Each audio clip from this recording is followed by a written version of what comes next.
Kachero wa Yanga. Dabi sisi tukisubiria, wao ndio wanasubiria. Sisi tumejiandaa.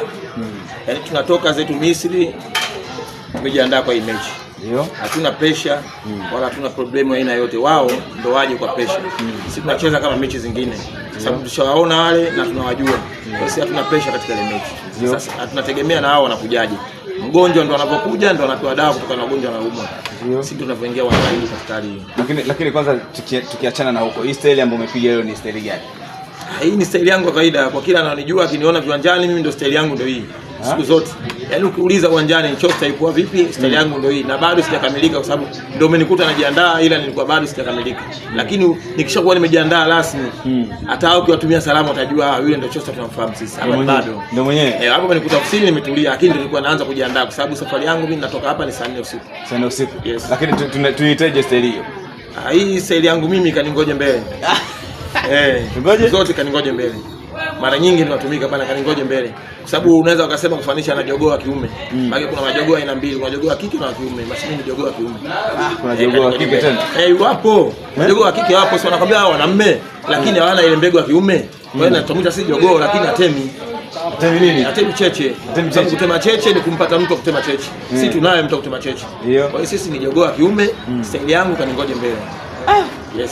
Sasa tukiutazama sasa mchezo ambao kesho saa 2 hivi mechi inapigwa pale Zanzibar Guantanamo Bay. Mechi hiyo kwa jinsi ulivyozungumza kwamba wamekuwa kisubiri kwa muda mrefu. Wewe kama wewe sasa mechi hiyo neno lako na unatuambiaje? Kwanza tunafurahi na tumefarijika wana Yanga wote kuanzia wanachama, wapenzi hadi mashabiki pamoja na viongozi. Simba umekubali kuja Guantanamo kwa sababu Guantanamo dunia nzima inajulikana inafanya kazi gani. Umeingia pale katika kisima cha utakatifu. Kwa hiyo wajiandae kwa kupokea maovu, sio kupokea mambo kwa masafi, kama kupokea maovu. Piga chini, kaa sawa. Yaani Simba tumwakosa, sisi tunapiga goli zetu 3 tumemaliza. Ile ni Guantanamo. Guantanamo kazi yake ni maumivu tu. Uingie kwa heri, uingie kwa shari, uwe umefanya, uwe umesingiziwa, pale kipigo tu. Kinachokuta pale. Yaani wewe mradi umeingia. Yaani ukishaingia pale wewe ni kipigo, kinachokuta pale zaidi ya kipigo hakuna. Kwa hiyo wajiandae. Wakiweza wakijitahidi sana kama wanaweza kupunguza bali 2 lakini goli 3 kawaida. Ni hiyo kawaida. Yaani hiyo ni kawaida. Goli 3 ni kawaida. Sisi tumeambia njooni kiutulivu. Kwa hiyo hao watapokuja ndio sisi tutakuwa tunapokea.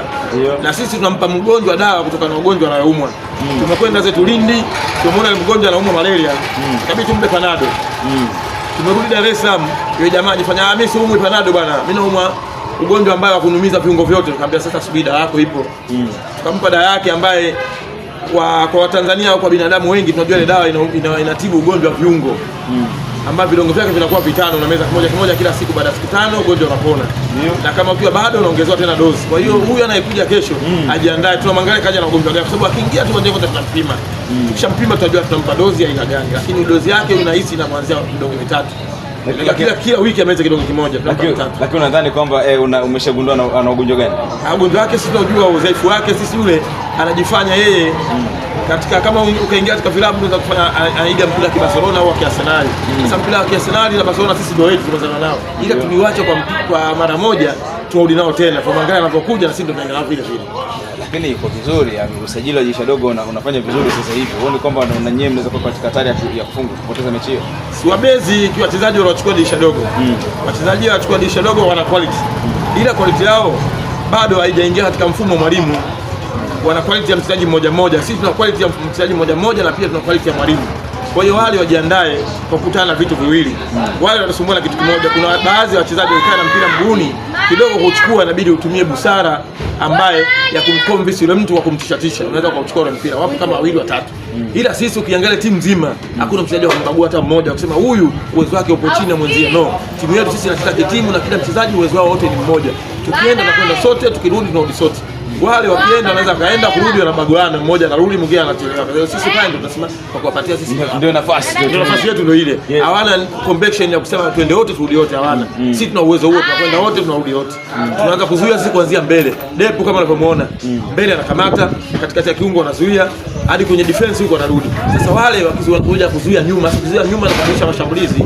Na mpira ule sisi kuna siku tulicheza tulipotea. Lakini siwezi kuambia hiyo siku ni siku gani. Sisi mpira ule sasa hivi hatuna tena, tunahitaji matokeo na matokeo kesho yapo. hatuna kipingamizi ya matokeo siku. Ni matokeo ya kutosha yapo. Yaani ya kutosha. Na ni 3 kuendelea. Yaani goli zetu sisi tumepiga ndogo ule ni 3. Kutokana na ugonjwa na umma tunaanzia goli 3. Hiyo ina kipingamizi. Wajiandae vizuri. Sasa Costa Kachero kujitegemea. Hilo unalojiamini nalo mbwana kama una hofu nalo kwa kina Aura. Hii Saka Bay. Na unamwongelea Depo kwa hatua aliyofikia pale atapita.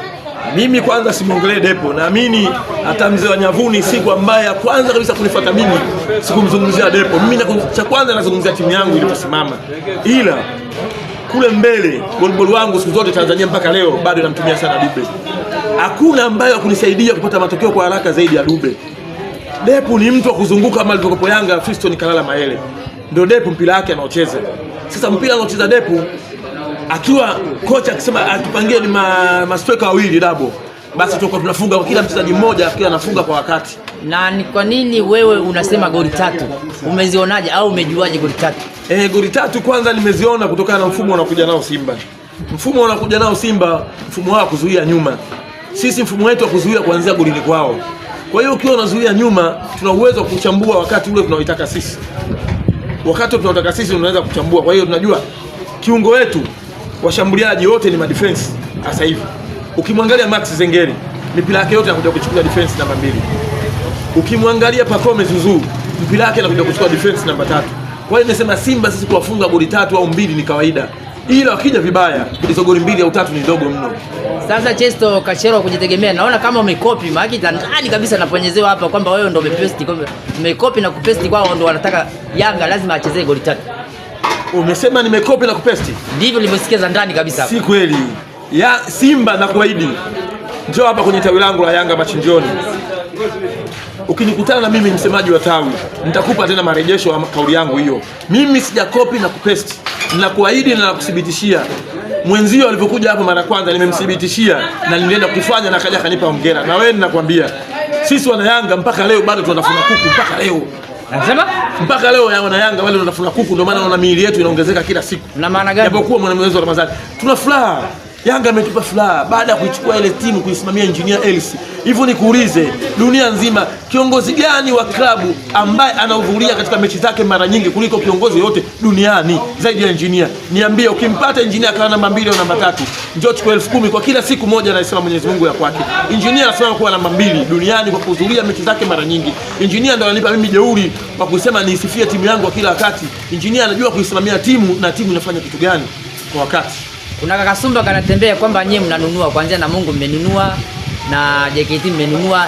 Hilo wewe kwako limesimamaje kwa sababu au na hapo tena mtanunua? Yanga unaposema kununua kwa sababu unajua Yanga ina pesa. Yanga inadhamini zaidi ya 5, tunadhamini 6 mpaka dakika hii. Mchezaji yote anapoitumikia Yanga anajua mimi nyumba kuna nini. Wachezaji wa Yanga sasa hivi mshahara na mimi kuanzia mwezi wa kwanza hadi leo hawajagusa mshahara wao. Yaani posho tulizojaa uwanjani wachezaji wanatafuta na wanatumia wananenepa kutokana na posho za uwanjani, mishahara imekaa tu Bennett. Yanga sasa tununui. Jina letu ni kubwa, timu yote sasa hivi inakutana na Yanga wakiangalia hii brand, wakiona hii brand wanatishika kwa hii brand tu.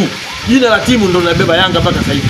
Yanga inabebwa na jina lake, alibebwa kwa jina la mchezaji. Ila bado ninakwambia kiongozi wa Yanga wa kwanza kesho, mchezaji wa Yanga atakayeweza kuipa matokeo ya kwanza Dar es Salaam Yanga Afrika ni Dube.